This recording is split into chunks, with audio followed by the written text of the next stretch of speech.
Real ఎస్టేట్లో సంపద సృష్టించాలంటే ఒక రహస్యం ఉంది. అదే 10 ఏళ్ల కాలచక్రం. గతాన్ని ఒక్కసారి గమనిద్దాం.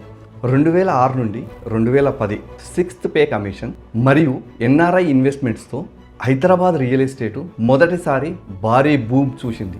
ఆ తర్వాత 2016 నుండి 2020 7th pay commission, outer ring road మరియు ఐటీ హబ్తో Hyderabad real estate market blockbuster చేసింది. ఇప్పుడు మళ్ళీ అదే సమయం వచ్చింది. 2026 నుండి 2030 వరకు 8th pay commission, regional ring road, look east policy and future సిటీతో చరిత్ర పునరావృతం కాబోతుంది. నాడు ఔటర్ రింగ్ రోడ్ దగ్గర అవకాశం కోల్పోయారా? అయితే నేడు రీజనల్ రింగ్ రోడ్డు మరియు హైవేల వెంబడి అద్భుతమైన గ్రోత్ కోసం సిద్ధంగా ఉండండి. ఇన్వెస్ట్ చేయడానికి ఇదే సరైన సమయం. మీ పెట్టుబడికి భరోసా, మీ భవిష్యత్తుకు భద్రత. ఇప్పుడే మమ్మల్ని సంప్రదించండి.